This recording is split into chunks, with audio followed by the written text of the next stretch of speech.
স্বাস্থ্য শারীরশিক্ষা বিষয়ে দ্বিতীয় অধ্যায় খুব গুরুত্বপূর্ণ এমসিকিউ ও এসিকিউর প্রশ্ন উত্তর সাজেশান নিয়ে। 1 নম্বর প্রশ্ন, কে কত সালে প্রিন্সিপিয়া গ্রন্থটি লেখেন?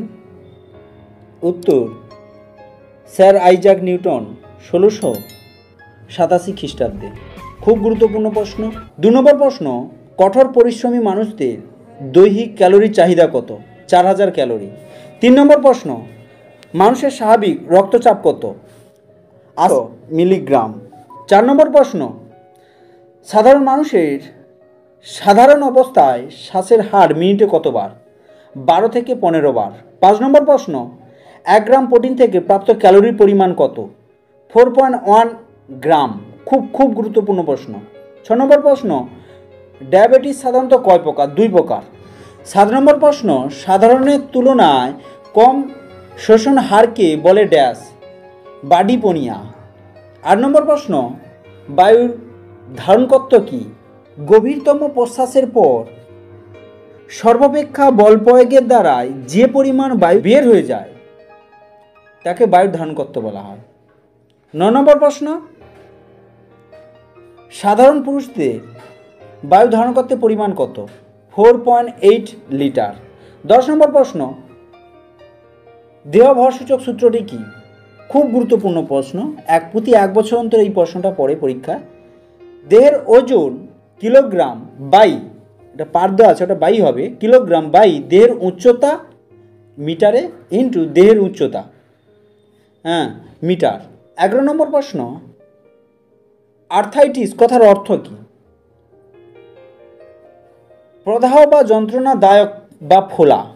এক কথায় দেহে অস্থিসন্ধি বা যন্ত্রণাদায়ক ফোলা ব্যাধিকে আর্থাইটিস বা বাত বলা হয়। 12 নম্বর প্রশ্ন, প্রবাহী বায়ু বলতে কি বোঝো? না, বিশ্রামত অবস্থায় স্বাভাবিক প্রশ্বাস বা নিঃশ্বাস নেবার সময় যে পরিমাণ বায়ু ফুসফুসে যায় বা বেরিয়ে আসে তাকে প্রবাহী বায়ু বলা হয়। প্রবাহী বায়ুর পরিমাণ 500 ml। 13 নম্বর প্রশ্ন, দেহ ভরসূচক অনুসারে স্থূলকার মানুষের সূচক কত? না, উত্তর 30:0 বা এর বেশি। 14 নম্বর প্রশ্ন, গতি বলতে কি বোঝো? মোট 20টি প্রশ্ন রয়েছে, গুরুত্বপূর্ণ প্রশ্ন, একেবারে পরীক্ষায় 100% পাবেই কমন। সময়ের সাপেক্ষে বস্তু স্থানান্তরিত হওয়ার অবস্থাকে গতি বলা হয়। কোন যন্ত্রের সাহায্যে রক্তচাপ মাপা হয়? স্ফিগমোম্যানোমিটার। 16 নম্বর প্রশ্ন, হাইপোকাইনোসিস অফ হার্ট কি? রক্ত সংবহনতন্ত্রে হৃৎপিণ্ড রক্তবাহ সংক্রান্ত গতিহীনতাজনিত অবস্থাকে বলা হয়। মন্দন কাকে বলে? না, সময়ের সঙ্গে ব্রেক হ্রাসের হার হলো মন্দন। 18 নম্বর প্রশ্ন, প্রশিক্ষণপ্রাপ্ত খেলোয়াড়দের প্রবাহী বায়ুর পরিমাণ কত? না, 700 মিলি। 19 নম্বর প্রশ্ন, প্রশিক্ষণপ্রাপ্ত খেলোয়াড়দের পুরুষের ক্ষেত্রে বায়ুর ধারণকত্বের পরিমাণ কত? না, 5 থেকে 6 লিটার। শ্বাসহার বলতে কি বোঝো? 1 মিনিটে নিঃশ্বাস প্রশ্বাস ক্রিয়ার মোট সংখ্যাকে বলা হয় শ্বাসহার। প্রতি মিনিটে 12 থেকে 16 বার এই শ্বাসহার ঘটে। এই রয়েছে গুরুত্বপূর্ণ 20টি প্রশ্ন। এছাড়া এরপরের ভিডিওগুলো আমি লং প্রশ্ন দেব। তোমরা অবশ্যই চ্যানেলটিকে ফলো করবেন এবং ভালো লাগলে লাইক, শেয়ার এবং কমেন্ট করবেন। থ্যাংক ইউ, ধন্যবাদ।